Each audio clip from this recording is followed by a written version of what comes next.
Hello and welcome back to Small Screen Stories. This is the daily show where I go over all the news in the worlds of entertainment and pop culture. I'm Edward Lauder, I'm the editor of Small Screen, and let's get right into today's news because there's been a huge amount of stuff happening today. I was gonna go over like the news of the weekend as well because there was a lot of stuff that happened this weekend, and of course I didn't do live streams on Monday and Tuesday. Today's the first day of the week. It was my birthday yesterday, which is why I was not live streaming.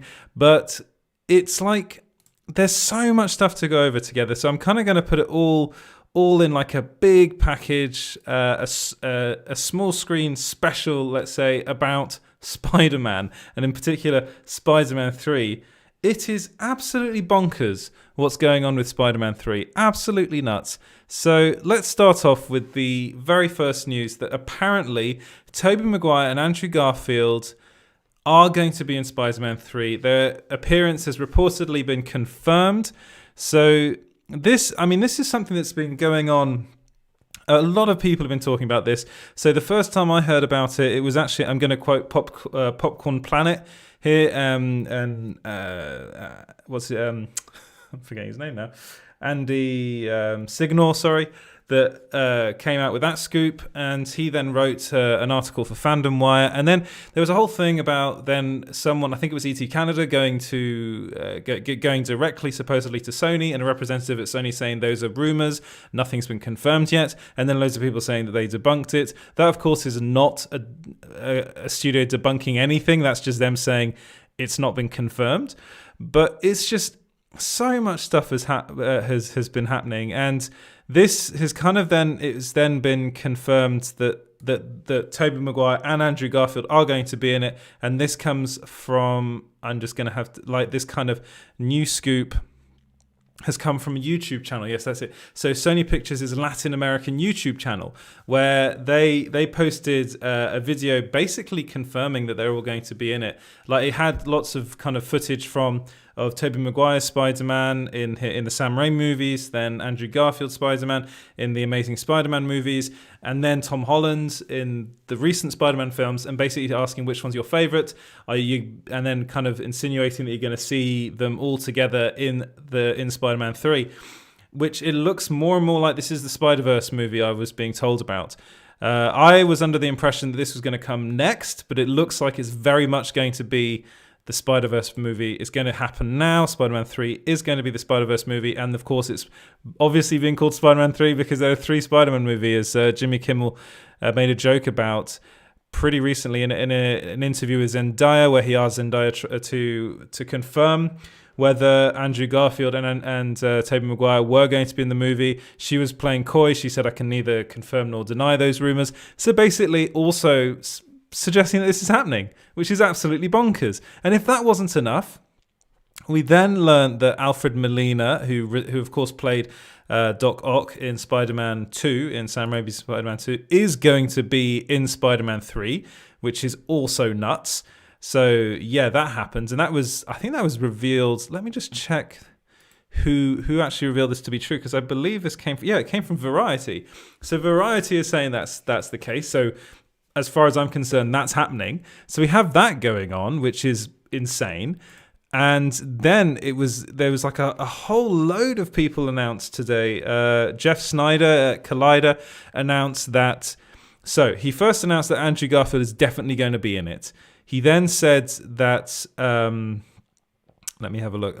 Emma Stone's supposedly going to be in it, pregnancy permitting, which I didn't even know she was pregnant, but apparently she's pregnant. That's a rumor. Again, that is a rumor. It hasn't been confirmed by her on social media or anything. It's been speculated because she was seen with like a puffy jacket and stuff, and she recently got engaged.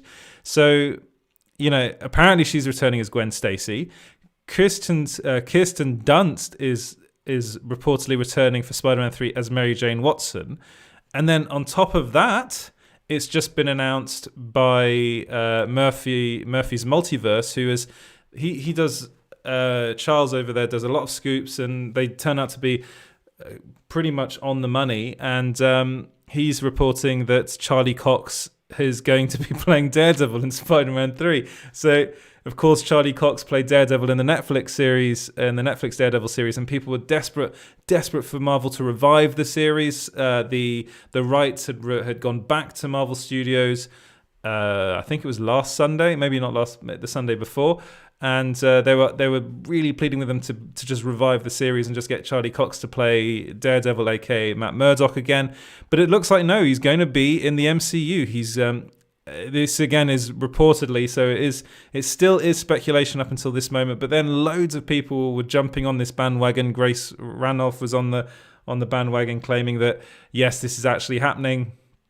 So a lot of people, I'll go into what she said in a bit, but basically he wrote, so this is on Murphy's Multiverse, wrote, Kevin Feige has finally has his chance to envision the characters to fit in his ever-growing sandbox of a multi-platformed universe, and thus having Charlie Cox as Daredevil.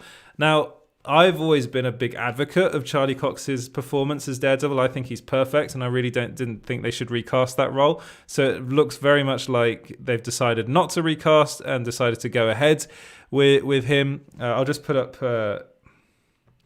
here. This is the scoop on Murphy's Multiverse right here, and you can go and check that out. And also, just so you can see, exclusive, Charlie Cox is back as Daredevil in Spider-Man 3. But also, then, when you have the time, go and check this little article out here as well on small screen, which I wrote. And then, after that, so this was going on, and I was like, what the hell's going on? This is crazy. This is so... This cast list for this movie is mind-boggling. It's just, I can't really deal with it. And then Grace Ranoff went and confirmed that Charlie Cox's Daredevil will be Peter Parker's lawyer in Spider-Man 3. I'm going to put reportedly at the end of this because I'll show you her tweet. Her tweet's here. So I checked. Charlie Cox as Daredevil is back in Spider-Man 3, and I can add to the story that he will indeed be Peter Parker's lawyer. Feige considered She-Hulk to represent Parker, but felt the Daredevil connection in the comics was stronger. She's going to be making a video today. She's probably making one as we speak. She's probably doing a live about that. I find that quite amusing. That she's like, yes, I checked with my sources. I can't do an American accent, but I checked with my sources and it's happening. It's definitely happening. Great. You know, I'm like, well, why didn't you say this before then? But no, apparently, according to her sources, Peter Parker will need a lawyer, of course. If you remember correctly, if you remember at the end of Spider-Man Far From Home, that film ended on the kind of bombshell cliffhanger with J.K. Simmons' J. Jonah Jameson turning up, and basically, he's kind of like in the Tom Holland Spider-Man universe, he kind of is a bit like Alex Jones, like InfoWars type character, and I actually think that's fantastic. I think that's perfect for him.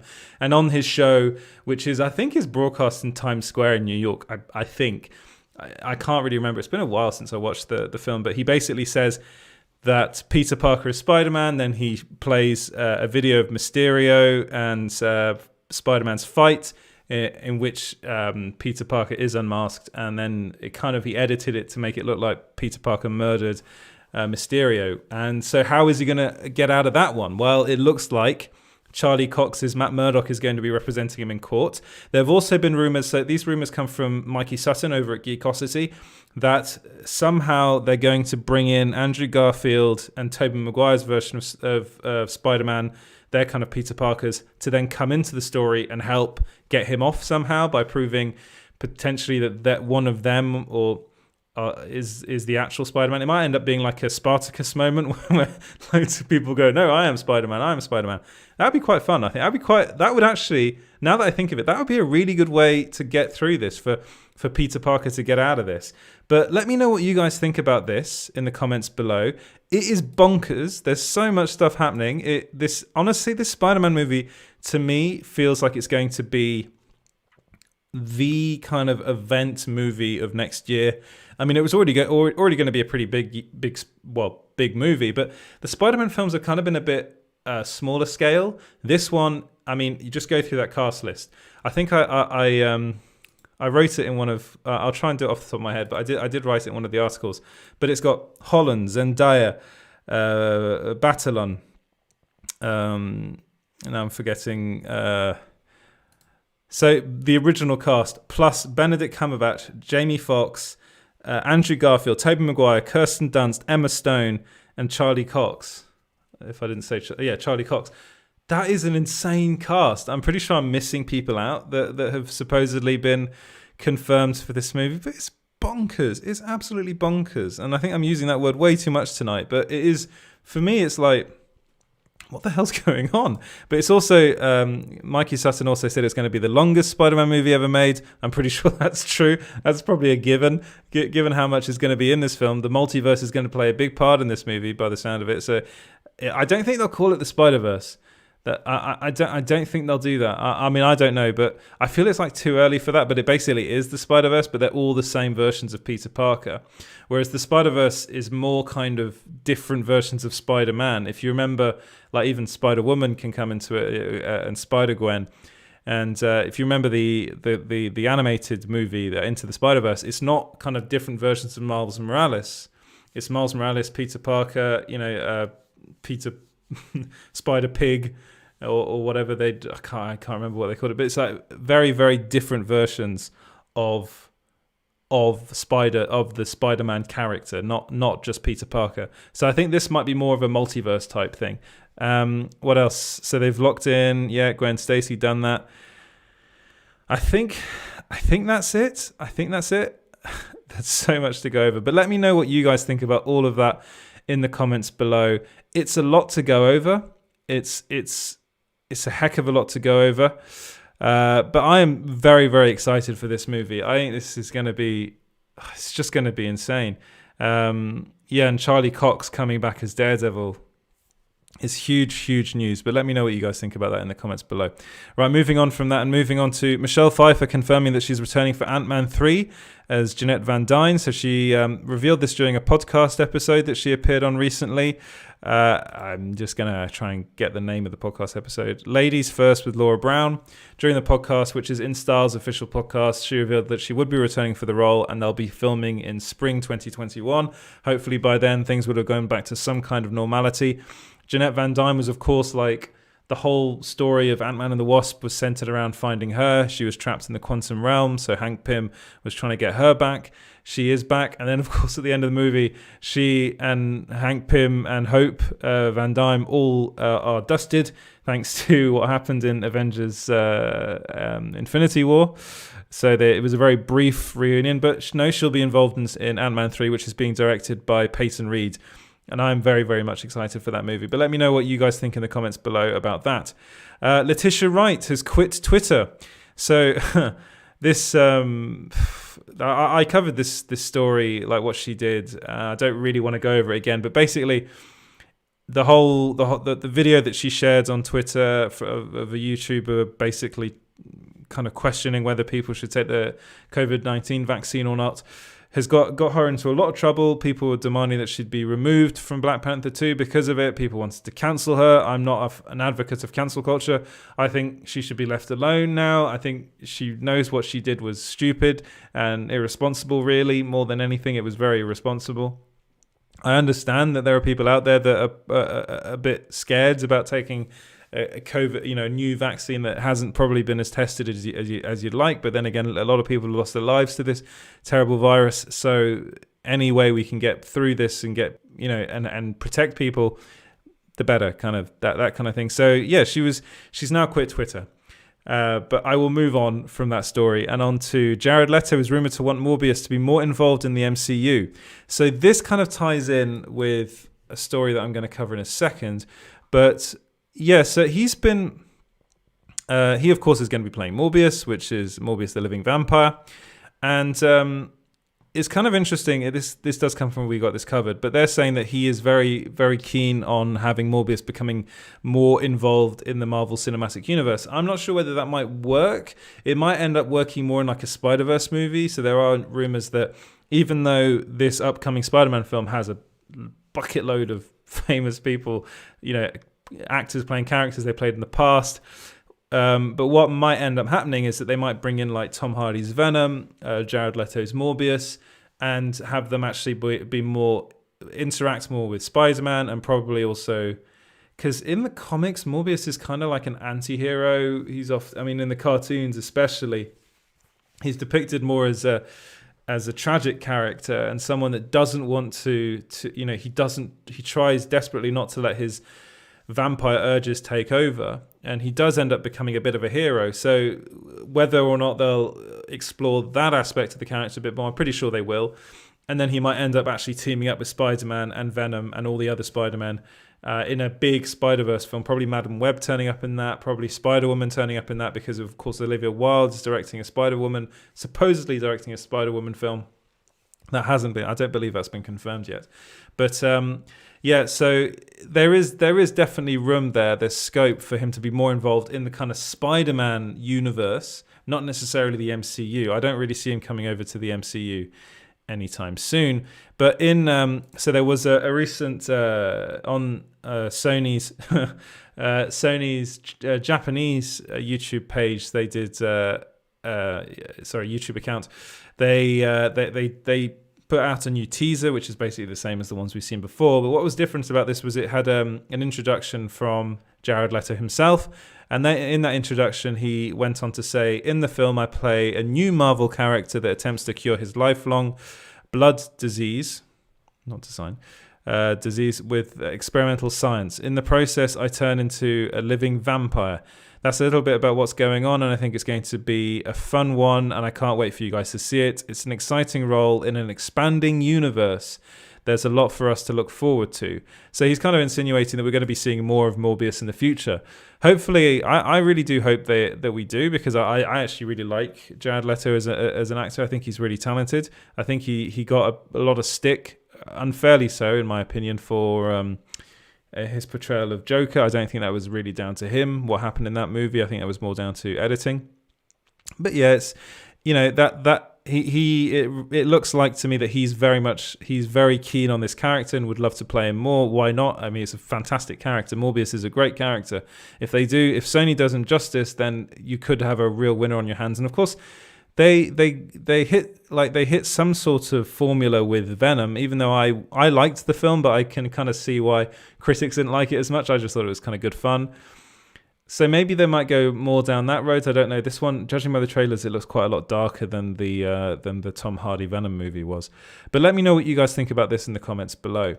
Right, moving away from Marvel and Spider-Man and all that stuff and onto DC Comics. So James Gunn has actually confirmed that the Suicide Squad, the cut, is done. But he did go on to say that they're still doing some VFX, some visual effects on the movie, and also kind of finishing off the soundtrack or the score. So he confirmed this via CCXP Worlds, which is, I believe it's in Brazil.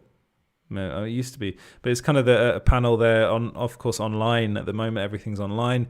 But the Suicide Squad director and Guardians of the Galaxy Volume 1 and 2 director said, he basically just said that the cut's done, and that they're working on music and visual effects. So I'm actually really looking forward to seeing what he does with the music in this film, because, of course, if you remember, part of the reason why I think so many people loved the Guardians of the Galaxy movies and, love them and are really excited for Gunn's upcoming third film, one of the reasons that those movies worked is because they found a way to kind of include, what is pop music, like popular music, pop songs into the soundtrack and do it well. Whereas if you remember Suicide Squad, David Ayer's movie, I do not think this was David Ayer's idea. I think this was the studio that did this. But they just put a load of popular music, pop music, just kind of, it's not really pop music because there's like Eminem and stuff like that in it as well, but kind of popular music, let's say, chart music, and just kind of put it into the movie wherever, and it didn't really make much sense. And I think what Gunn was able to do was to make those songs and that music part of the script, part of the story. Because, of course, it's Star-Lord's cassette player, his what was it? He had a Sony Walkman, didn't he? Or maybe something like that. But, and he was listening to those songs and playing them in the movie. And that works. So I'm interested to see what he does with music in this film. Because he's someone that plays around with music quite a lot in this movie. So I'm excited for that. But let me know what you guys are excited for. as far as the Suicide Squad's concerned. Right, moving away from that and on to Wonder Woman 1984. So Wonder Woman 1984, of course, is coming on Christmas Day if you're in the US. I believe it's coming out in cinemas on the 18th of December here, but not streaming. I think streaming is probably going to have to wait until January in like the UK and Europe. But the early reactions to Wonder Woman 1984 are in, and they're very, very positive. So, I mean, I'm not going to go over all of them here. I'm just going to go like these. There are lots of critics that got to see an early screening of the movie, and they were, of course, allowed to give their first reactions of the film. So, Collider's Steve Weintraub. I hope I'm saying that right. I'll put it up here. He said he had this to say: yesterday saw Wonder Woman 1984 in an IMAX theater. Was my first time seeing a movie in a theater since pandemic began. No matter what system you have at home, nothing will ever replace the magic of seeing a movie on a huge screen. So that's kind of, he's not really saying anything there anyway. But Brandon B. Davis over at comicbook.com said, I've seen Wonder Woman 1984. Patty Jenkins literally made an 80s movie in every way, making it so unique for today. It feels both bigger than the first Wonder Woman, while simultaneously more contained. Lots of Diana Prince and some epic Wonder Woman moments as Gal Gadot literally soars. Then, Perry Nemroff also said that she preferred the first movie, actually, is what she said, but she was very positive on it. I wanted to get... Huge news, Wonder Woman 1984 is fantastic. The story is excellent and has a great timely message. It packs a ton of surprises and amazing work is done with both Cheetah and Max Lord. Wig and Pascal are both stellar. Get hyped because it's the real deal. Eric Davis had something similar to say, said, I'm so happy to report that Wonder Woman 1984 is an absolute blast from start to finish, an exceptional compliment to the first film. It's stuffed with heart, hope, love, action, romance, and humor. Patty Jenkins, Gal Gadot and team delivered one of DC's best sequels. I was in tears when it ended. So then, saw Wonder Woman 1984 yesterday, and it was awesome. I loved it. Had the honor to speak to Patty Jenkins and Gal Gadot. Our articles were, Mark Hughes saying that. And, it's just Eric Goldman as well being it's really strong. People are very positive about it, which is good news. It's very good news because this is a film that we've been waiting for a very, very long time. And it hasn't come out, and it's coming out soon. So I'm all for this. Hopefully, we'll be able to see it in cinemas. Well, maybe not over here, but wherever you are, you'll be able to catch it. What do you guys think? Are you excited for Wonder Woman 1984? Let me know your thoughts in the comments below. Right, moving on to Monster Hunter. So, in an incredible, just act of stupidity, Monster Hunter has been pulled from Chinese cinemas due to a racist slur. So when I first saw this, I was like, what is going on? So basically, the clip was taken from a movie and posted on Twitter. It was then taken down to report a copyright infringement, rather funnily enough. But this is a Paul W.S. Anderson film, and it stars his wife in it, and Mila Jovovich.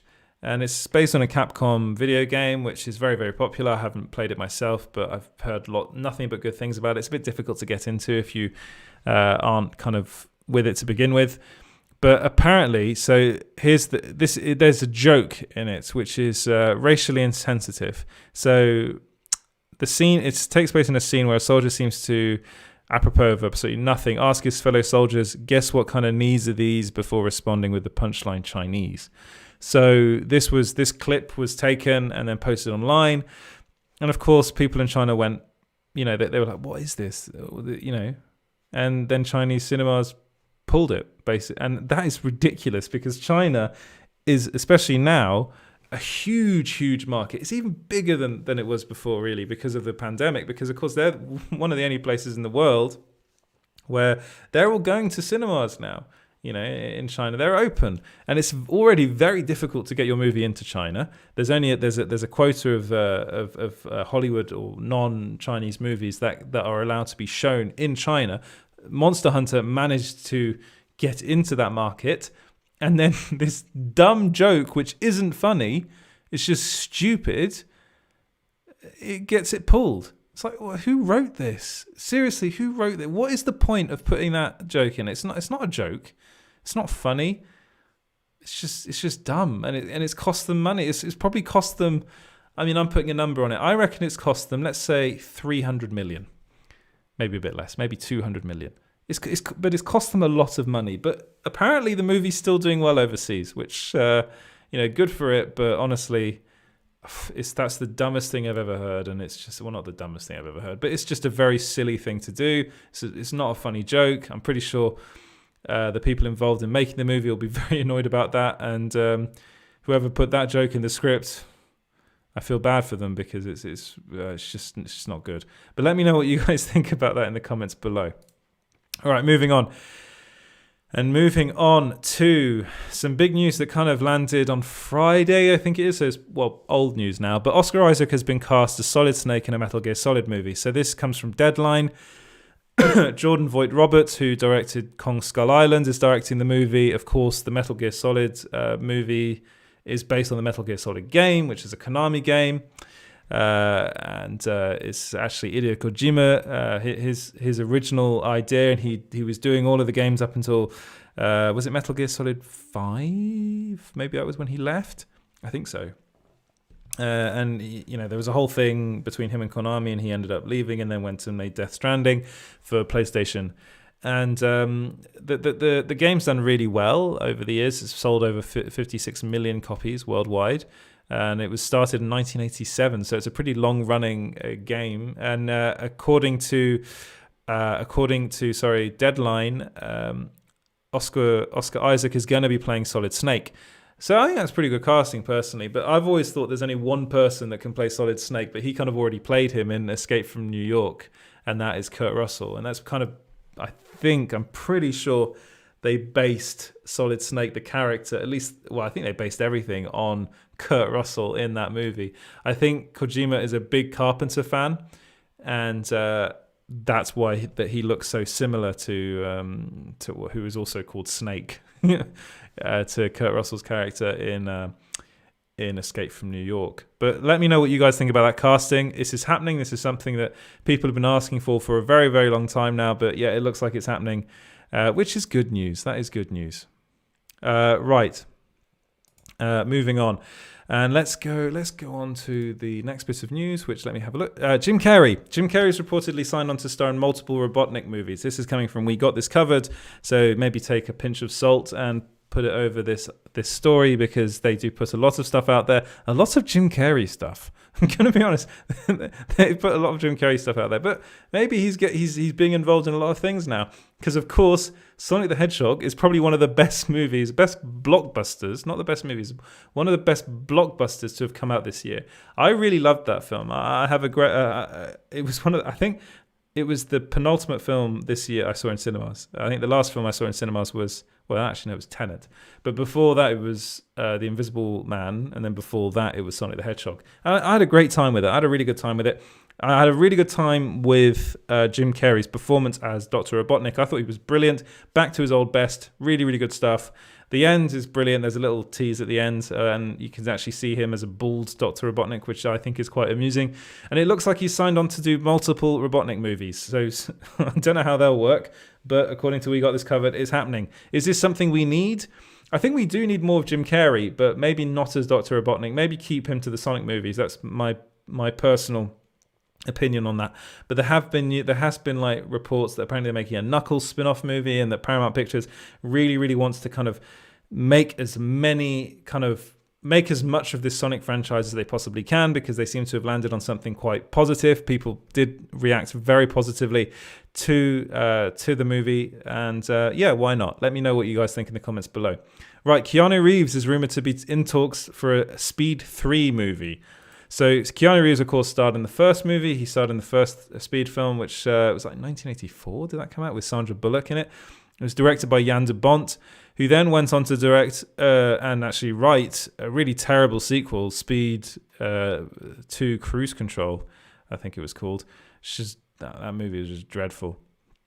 But anyway, Keanu Reeves is apparently in talks to return. So I'm just trying to... This comes from Daniel Rickman and his Patreon page. So kind of going through a Keanu Naissance or Reevesolution. I'm not trademarking those. You can take them. But we've seen like the likes of kind of the John Wick movies, and then he's been in lots of stuff recently. He was in Toy Story 4 as well, and he's in the Matrix that's coming soon. People really like him. I love Keanu Reeves. I think he's great. He's a bit wooden, I'm going to be honest, but he's really good in an action movie.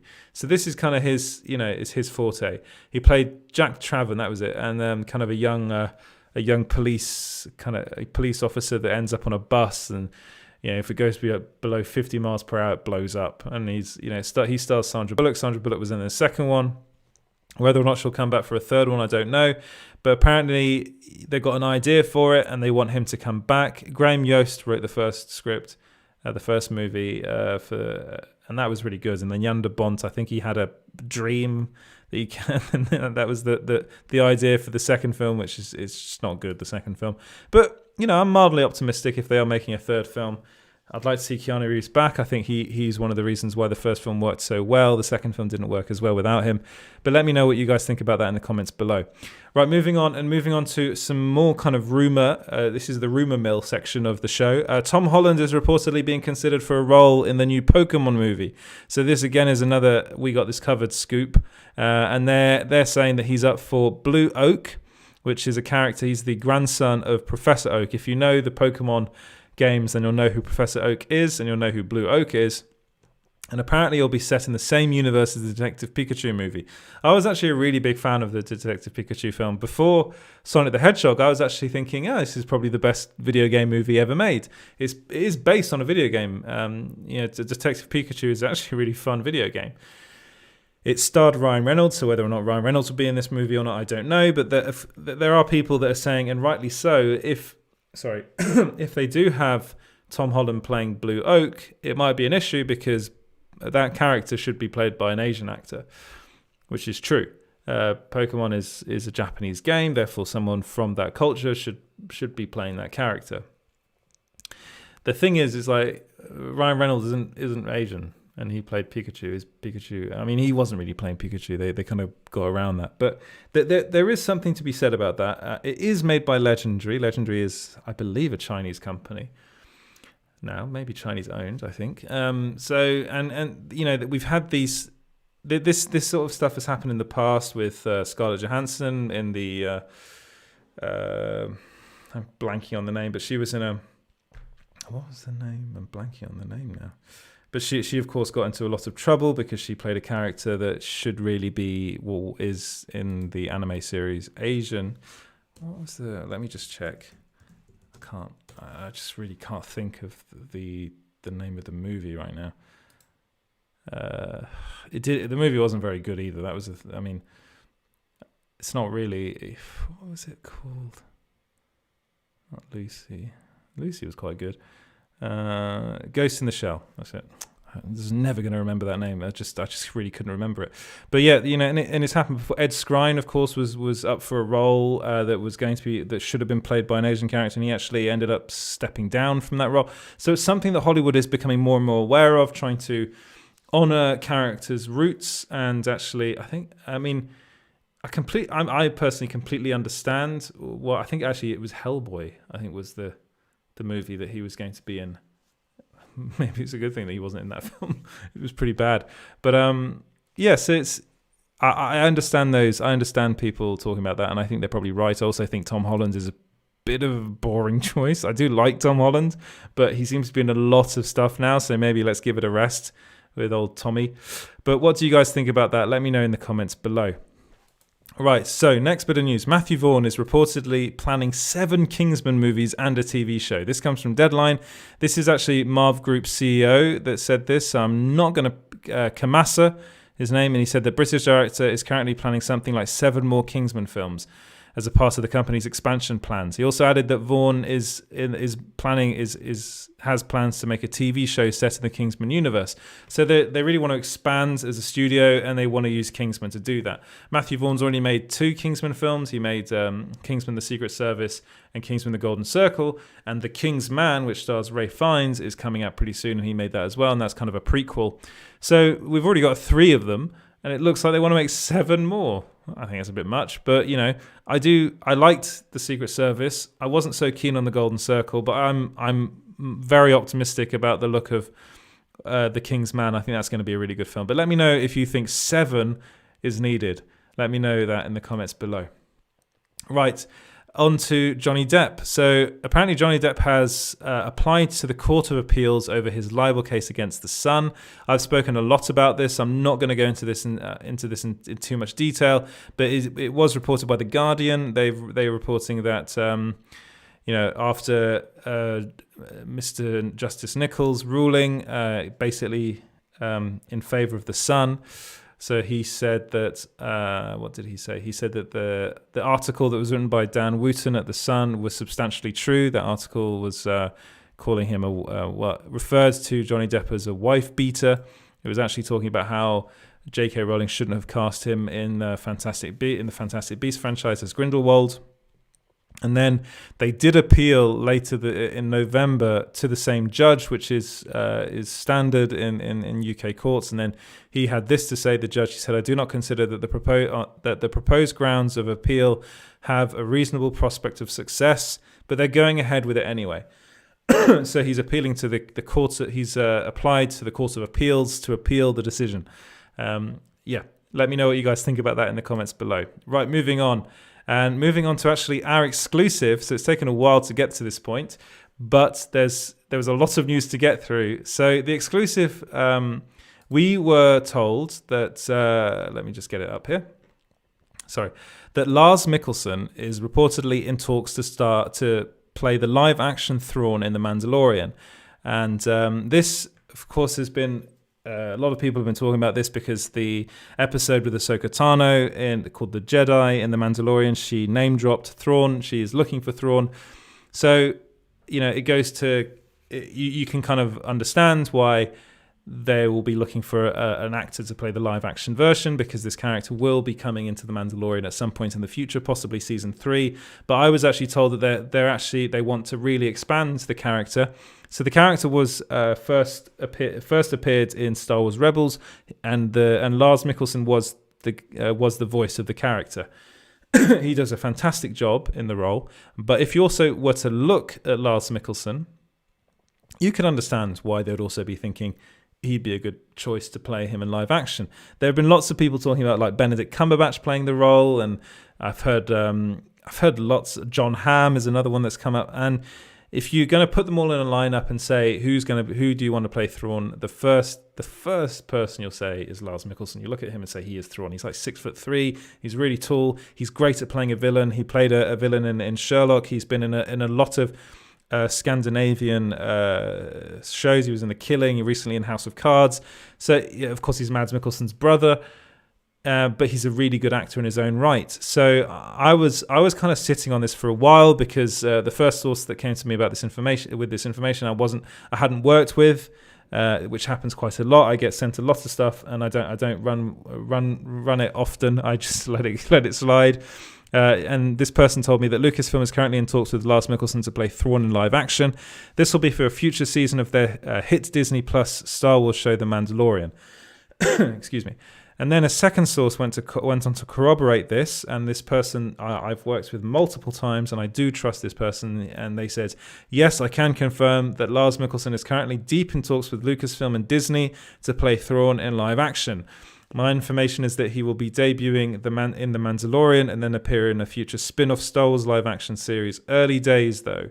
It was then it was also corroborated by a third source that refused to be directly quoted, which is fine, as I always ask them beforehand. But it's something that I think is I think he'd be perfect for the role. He's 1.93 m, but he also has the right kind of face. He's quite his features are quite angular. He just looked perfect in the role, and I'm pretty sure that Dave Filoni and him have been talking about this for a long time now. Because it's a character that Dave Filoni brought back. It was originally created by Timothy Zahn, Z-H-A-N. I don't know how, but Zahn, I think. And it was kind of in the expanded Star Wars universe, and then Disney took over Lucasfilm. And it's... apparently people are asking me about Spider-Gwen. Oh, I don't know about Spider-Gwen. But yeah, so it's just... it's one of the he's a really talented actor, and he hasn't really been given that opportunity yet to really showcase it. And we've seen with the way that they've cast these characters, Ahsoka Tano, for instance, fans have actually had a big say in it. And one of the things about Dave Filoni is that he does listen to them. So this is something that's been around for a while, and as far as my sources are concerned, this is what's going to happen. They're in talks, and both sides are very keen on this becoming a thing. I think it'd be perfect casting. I think he'd be great in the role, but let me know what you guys think about that in the comments below. Right, moving on from that, and moving on to this is the TV section. So Robert Rodriguez, yes, the Mandalorian, more Mandalorian stuff. So he actually revealed that he was a last-minute replacement for as director of the most recent episode of The Mandalorian, which was called Chapter 14. What's it? The Tragedy. I can't believe I forgot that. Fantastic episode, really good episode. And in that, there was so much great stuff happening in that episode. But one of the big things about that episode, spoilers. I did say spoilers. If you haven't watched it, then turn away now. Boba Fett. I put that. I didn't give you much of a pause, but I'm pretty sure everyone's watched it by now. A lot of people have. But yeah, so he did an interview with Games Radar, and in that interview, I'll put it up here for you guys to read. I'll also read it out for the podcast listeners. So I'm friends with Jon Favreau, and he needed a last-minute replacement for a director. And so I said, sure, I'll come and play in the Star Wars universe. What a dream. It's beyond my expectations. I mean, it was so fun. You can't imagine what it's like to walk on a set that has the classic look of the Empire Strikes Back and the classic look of the Empire Strikes Back feel and look. It's right after that era, right after the Return of the Jedi. It's that era, so you really feel like you just walked into your childhood. All of a sudden, you go up and touch things, and you go, that's the thing that Han Solo talked into when he shot the machine and told stormtroopers not to come up. I was like, wow, I thought I recognized that. It's just a really strange, exhilarating experience to be in your childhood sets for real and getting to make action. It's really cool. The visual language is so embedded in our hearts. It was so fun. So yeah, he had a good time. And you know what? He directed one of the best episodes so far. The episode's brilliant. It kind of tugs on your heartstrings as well, that episode, because it's one of those things that I want to talk about it at length, but I'm a bit pressed for time. The season 2 has really started to kind of give you more of a plot, which is one of the problems I had with season 1.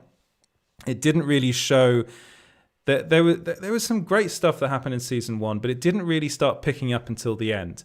And now this new season every episode is part of a bigger story arc, and it's actually bringing in other story arcs. I was talking about Thrawn before, and Ahsoka Tano is coming into it, and Bo-Katan, and these things. I mean, it's kind of like Star Wars fan candy, let's say. It is a bit of that. It is a lot of. What's the word I'm looking for? It's kind of, it's catering to the fans. I do understand that. It's a bit of pandering to the fans, which is fine. It's people, and if you've watched Star Wars Rebels and Star Wars The Clone Wars, then you'll kind of get more out of it, I feel. But that also, it's good to be rewarded for being a fan and watching everything and reading everything. I really do believe that. But I also think it works in its own, as its own story. And that's also really important. So it's something that I really, really like to. I'm very, very much invested in now, and I think Robert Rodriguez directed a brilliant, brilliant episode. But that's my bit done. Let me know what you guys think about The Mandalorian season 2 so far in the comments below. Right, moving on to The Crown. The Crown. So this is quite funny. So Oliver Dowden, who's the culture secretary in the United Kingdom, sent a letter to Netflix asking that they put a disclaimer before each episode saying that this is a work of fiction. Netflix have now come out and said, no, we're not doing that. They basically said, we know that our viewers know it's a work of fiction. They're not stupid, kind of thing. Which is, yeah, I think they're right. I think most people that are watching this will know that it's a work of fiction, but there will be people out there that do believe that what they're watching is fact. And I mean, you can see if you just go on Twitter, you can see that people aren't very happy with Prince Charles at the moment.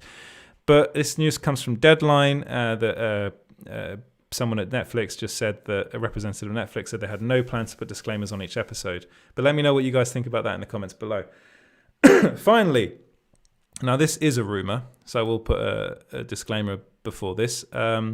It's being reported that Jodie Whittaker's agent wants her to quit Doctor Who. So this comes from a YouTube channel.